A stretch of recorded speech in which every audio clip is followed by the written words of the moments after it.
Salut la famille culée. N'hésitez pas à aimer et à vous abonner à la chaîne pour tout savoir sur le Barça. Dans cette vidéo, nous allons parler d'une énorme bombe au Barça. Mais avant cela, je veux aborder d'autres sujets tout aussi importants pour notre club bien-aimé. Passons au premier. Jonathan était vraiment proche de devenir un nouveau joueur du Barça. Tellement proche que, au sein du club, on parlait déjà à voix basse de son incorporation comme d'une opération stratégique pour renforcer la défense en vue du nouveau cycle avec Hansi Flick. Le défenseur central du Bayern Leverkusen, l'un des meilleurs défenseurs de la Bundesliga la saison dernière, était identifié comme une priorité absolue par le staff technique. Sa hiérarchie, sa solidité, son expérience au plus haut niveau et surtout son statut d'agent libre en faisaient une opportunité de marché de sel qui ne se présente pas tous les jours. Cependant, malgré tous les signes indiquant son arrivée à Barcelone, le manque d'agilité de la part de la direction a une fois de plus coûté cher. En effet, alors que le club catalan analysait, consultait, comparait et prolongeait les démarches, le Bayern de Munich est apparu avec détermination. Sans détour ni hésitation, le géant bavarois s'est lancé dans la course. Juste au moment clé, avec une proposition sportive claire et un projet économique solide. Alors qu'à Barcelone, on affinait encore les détails, à Munich, l'affaire était déjà conclue. Le défenseur, qui avait montré une réelle disposition à porter le maillot blaugrana, a finalement choisi de rester en Allemagne, d'accepter l'offre du Bayern et de faire le pas tant attendu dans sa carrière, devenir le leader défensif d'un grand club de son pays. D'un point de vue culé, il est difficile de ne pas ressentir de la frustration, car non seulement c'était un objectif réaliste et de qualité avérée, mais c'était aussi un recrutement stratégique. Son arrivée aurait représenté un saut qualitatif immédiat pour une défense qui, bien qu'ayant montré des moments de solidité sous la direction de Flick, a encore besoin de muscles, d'expérience et de leadership. Le joueur allemand avait tout cela. À l'apogée de sa maturité footballistique, après avoir été une pièce clé d'un Leverkusen champion et invaincu qui a émerveillé l'Europe avec un style moderne et compétitif, il n'était pas simplement un bon renfort, mais le renfort idéal. Mais alors que l'entraîneur du Barça le désignait comme l'un des profils prioritaires, la direction exécutive n'a pas été à la hauteur du rythme requis pour ce type d'opération. On a spéculé, on a laissé passer le temps et on n'a pas concrétisé les mouvements avec la rapidité nécessaire. Et ainsi, une fois de plus, un footballeur de premier niveau leur a échappé. Le recrutement était à portée de main. Il n'y avait pas besoin de négocier avec des clubs, car son contrat se terminait cet été. Il suffisait d'avoir de la détermination. Le même type de détermination que le Bayern a eu pour conclure l'accord en silence, avec efficacité, sans tant de détours. Jonathan Tah avait tout pour s'intégrer dans le système de Flick. Profil physique, lecture tactique, capacité à faire sortir le ballon joué et expérience internationale. Il aurait été une garantie sur la ligne de fond.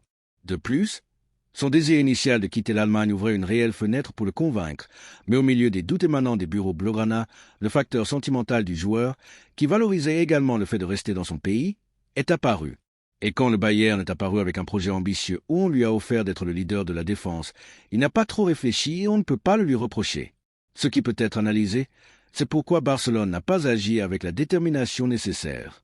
Pourquoi a-t-on laissé avancer le processus sans rien conclure? Pourquoi a-t-on attendu autant, sachant que d'autres grands clubs européens surveillaient également la situation de Tah? La vérité est que la planification sportive ne peut pas vivre uniquement de bonnes intentions ou de rapports techniques impeccables. Il faut de l'exécution. Et là, le club a encore une dette en suspens. Hansi Flick a été clair. Il a besoin de renforts de haut niveau, surtout en défense, où les blessures, les inconsistances et le manque de remplaçants à des moments clés se sont accumulés. L'Allemand connaît parfaitement Tah et son nom a été approuvé rapidement. Mais si la direction ne répond pas avec la même clarté, les opportunités se perdent. Et c'est précisément ce qui s'est passé. Alors que le Bayern finalise l'arrivée d'un défenseur de haut niveau et libre, le Barça devra retourner à la planche à dessin pour chercher de nouvelles options.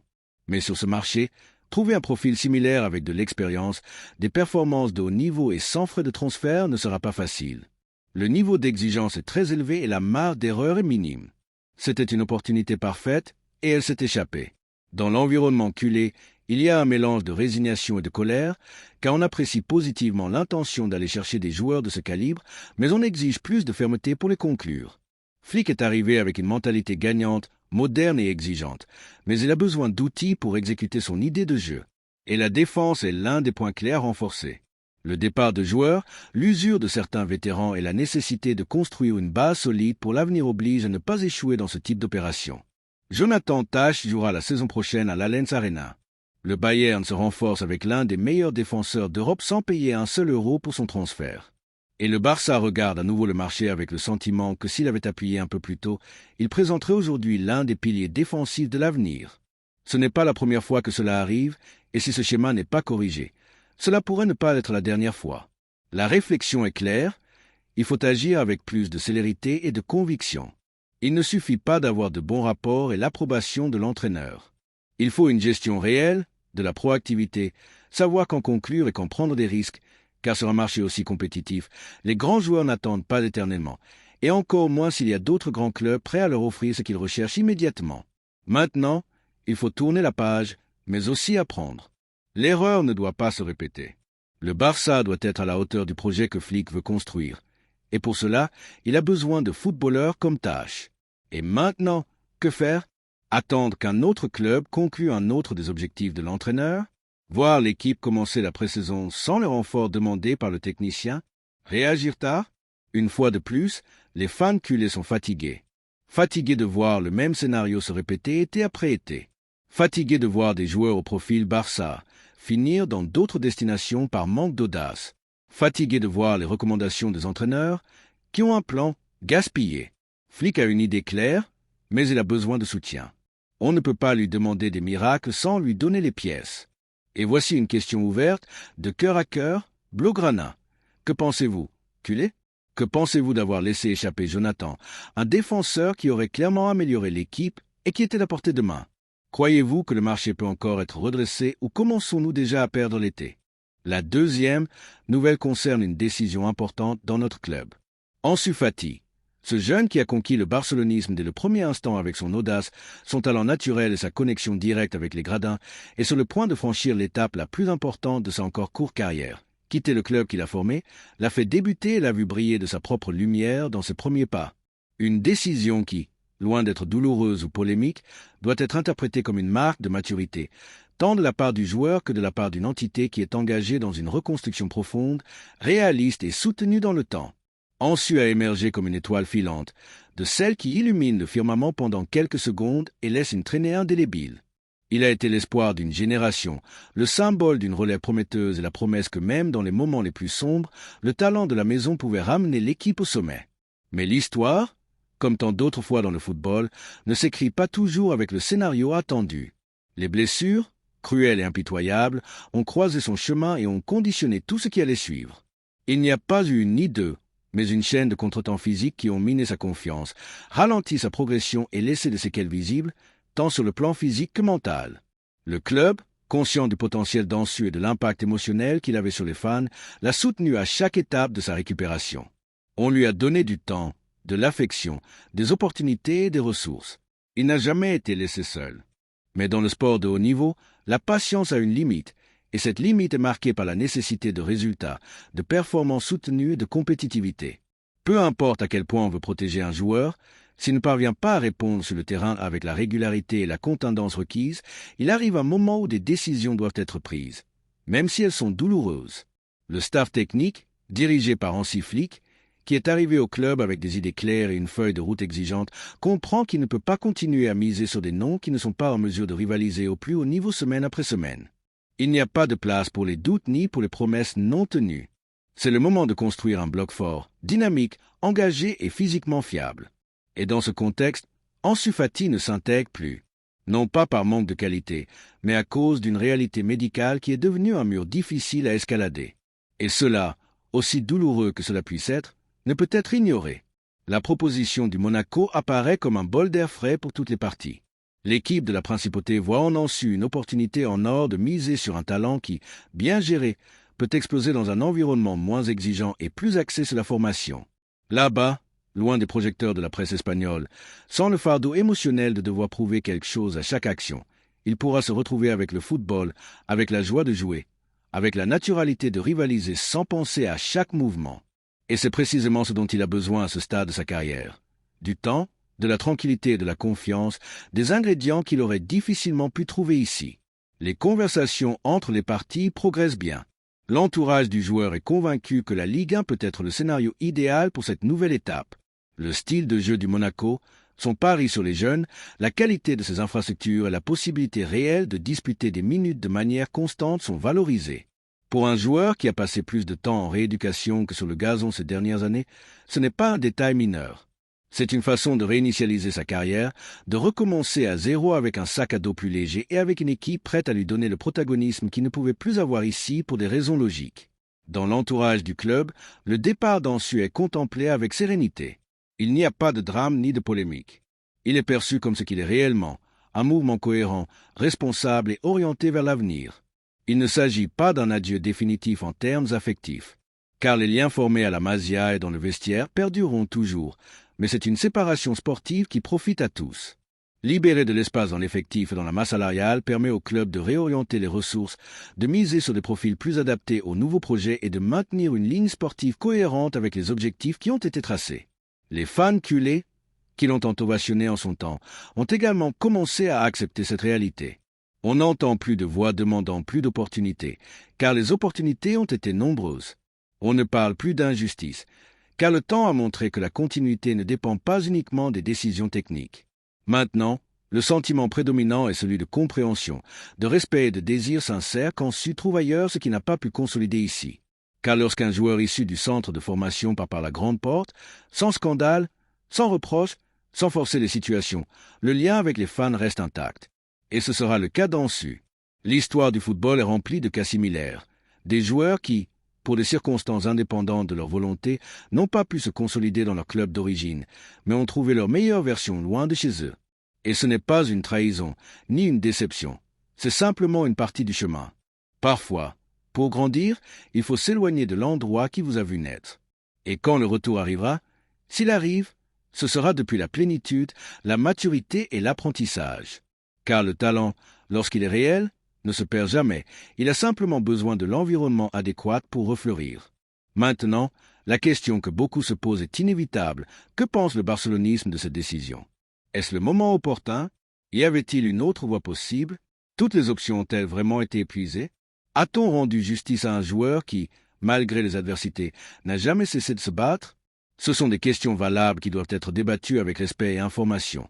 Mais surtout, elles doivent être abordées en comprenant que le club est au-dessus de tout nom, que le blason exige des décisions courageuses et que l'avenir ne peut être hypothéqué par la nostalgie du passé. Ce départ envoie également un message clair. Le nouveau projet n'est ni continuiste ni complaisant. Il est exigeant, ambitieux et déterminé. Il n'y a pas de place pour le sentimentalisme qui paralyse. Il y a un respect absolu pour l'histoire, mais aussi une volonté ferme de regarder vers l'avenir. Et dans cette optique, chaque décision, aussi difficile soit-elle, a une logique qui pointe vers un objectif plus grand. Le club est dans un processus de transformation profonde où la méritocratie sera la norme et où la performance marquera le chemin. Et cela, plus qu'une rupture avec le passé, est une évolution naturelle. Ansu Fati, pour sa part, par la tête haute, non pas pour ce qu'il a accompli, mais pour ce qu'il a représenté, pour l'enthousiasme qu'il a suscité, pour l'engagement qu'il a montré même dans les pires moments, pour le respect avec lequel il a géré chaque étape. Il n'a pas fait de bruit, n'a pas cherché de coupable, n'a pas créé de conflit.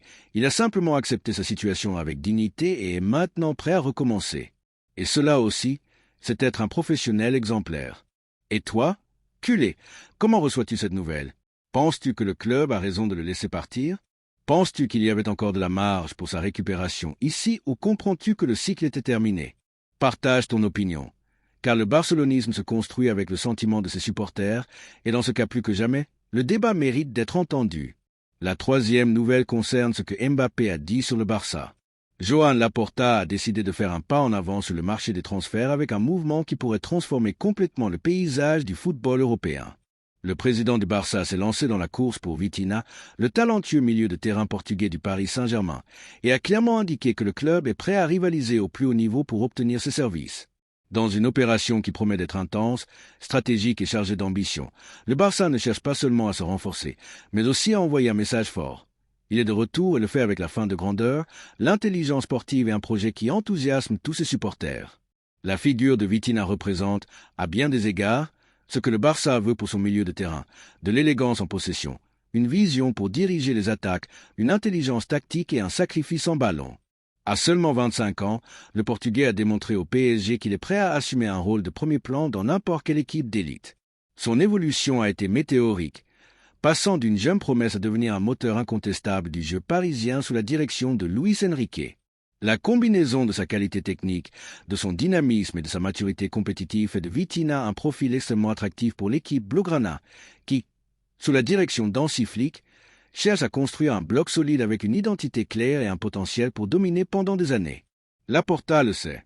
Des transferts comme celui de Vitinha ne se présentent pas tous les jours. Le milieu de terrain portugais ne se distingue pas seulement par ses statistiques. 7 buts, 2 passes décisives et un pourcentage de passes réussies supérieur à 90%, mais aussi par sa capacité à influencer le rythme du jeu, son calme dans les moments de pression et son habileté à connecter les lignes dans des situations complexes. Le président du Barça a compris que, sur ce marché, au-delà des grands noms qui font la une des journaux, il y a des opérations stratégiques qui peuvent marquer une époque, et Vitinha en fait partie. Le défi, bien sûr, ne sera pas simple. Le contrat du joueur avec le PSG s'étend jusqu'en 2029, et le club français n'est pas connu pour faciliter le départ de ses pièces maîtresses. Cependant, dans l'entourage du joueur, on a laissé entendre qu'une proposition sportive convaincante, un environnement stable et un pari clair pour son protagonisme pourrait le faire considérer un changement de décor. Et c'est là que le Barça entre en jeu avec un avantage. Non seulement il offre un projet enthousiasmant, mais aussi un style de football qui s'adapte parfaitement aux qualités de Vitinha, qui s'est formé dans l'exigeante école de Porto et a toujours montré son admiration pour la manière de jouer de l'équipe culée. L'idée n'est pas improvisée. Hansi Flick, le nouvel entraîneur du club, a approuvé le profil de Vitinha comme l'un des transferts prioritaires. L'Allemand, connu pour son exigence tactique et sa préférence pour des joueurs polyvalents et intelligents, voit en le Portugais un milieu de terrain idéal pour appliquer sa proposition footballistique. Vitinha peut non seulement jouer comme milieu intérieur, mais aussi comme pivot ou milieu offensif, selon les besoins du match. Cette capacité à s'adapter à différents contextes, à comprendre le jeu sans avoir besoin de grands effets, en fait un joueur spécial, de ceux qui rendent leurs coéquipiers meilleurs et apportent de l'équilibre au collectif. Dans les bureaux du club, des conversations discrètes avec l'entourage du joueur ont déjà commencé. Laporta, accompagné de son équipe de confiance, élabore une proposition qui prend en compte à la fois les aspects économiques et sportifs, dans le but de convaincre Vitinha que le Barça est l'endroit où il peut atteindre son expression maximale. Il s'agit d'un pari pour le présent, mais aussi pour l'avenir. Un transfert qui s'inscrirait dans la politique du club de construire une équipe avec des joueurs jeunes, ambitieux et engagés dans le style qui a défini l'entité pendant des décennies. Et tandis que les contacts progressent, les supporters culés commencent à s'enthousiasmer. Sur les réseaux sociaux, dans les débats sportifs et les forums spécialisés, les supporters du club analysent déjà les vertus du Portugais, discutent de son éventuelle intégration dans le schéma de Flick et spéculent sur ce qu'il pourrait apporter à l'équipe. Vitinha est-il prêt à assumer le poids d'un maillot aussi historique? Peut-il devenir l'un des références de cette nouvelle ère? Sera-t-il le premier grand coup d'éclat du nouveau projet du Barça? Des questions qui, pour l'instant, n'ont pas de réponse définitive, mais qui reflètent l'enthousiasme croissant d'un public qui aspire à revenir au sommet. Pour Laporta, ce transfert a également une valeur symbolique. Il représente la récupération d'une ambition qui n'aurait jamais dû être perdue, la volonté de rivaliser sans complexe et la réaffirmation d'une philosophie qui privilégie le jeu bien élaboré, l'intelligence collective et la passion pour le ballon. Recruter Vitinha n'est pas seulement amener un bon joueur, c'est envoyer un message clair. Le Barça est là pour dominer, pour construire, pour rêver en grand. Il n'est pas surprenant que le nom de Vitinha soit sur toutes les lèvres. Le milieu de terrain a brillé en Ligue 1 et a été protagoniste dans les compétitions européennes où son calme et sa capacité de leadership ont été plus que démontrés. Contrairement à d'autres jeunes joueurs qui ont encore besoin de temps pour se consolider, Vitinha joue déjà avec la sécurité d'un vétéran. Il sait gérer les temps du match, détecte les espaces comme peu et ne se cache jamais. C'est, en définitive, un milieu de terrain moderne et complet, avec tous les attributs pour triompher au plus haut niveau. Dans ce contexte, Laporta a pris les devants, décidé à éviter que le joueur ne finisse entre les mains de l'éternel rival. Alors que dans d'autres bureaux, on fait des calculs, au camp, on élabore des plans concrets. Le club veut éviter une enchère inutile, mais ne craint pas d'y entrer si l'objectif en vaut la peine. Et dans ce cas, il n'y a pas de doute, Vitinha en vaut la peine. Son talent, son engagement et son profil s'intègrent parfaitement dans le nouveau projet culé. Et tout indique que les prochaines semaines seront clés pour définir son avenir. C'est pourquoi, depuis cet espace, nous ouvrons la question à tous les culés. Que pensez-vous de la mise sur Vitinha?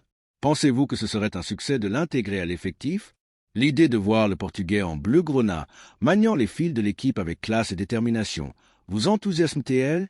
Les supporters ont la parole, et leur voix est fondamentale dans ce processus, car au final, les grands transferts ne se construisent pas seulement dans les bureaux, ils se nourrissent également de l'enthousiasme collectif, du désir partagé de relever à nouveau des titres avec un football qui est aimé. Johan Laporta le sait, Hansi Flick le soutient et la direction sportive le pousse. L'opération Vitinha est en marche et l'objectif est clair. Renforcer le Barça avec un joueur qui incarne les valeurs du club, qui apporte de la qualité dans le présent et qui fasse partie de l'avenir brillant qui se dessine au Camp Nou. Ce sera une négociation difficile, longue et probablement coûteuse.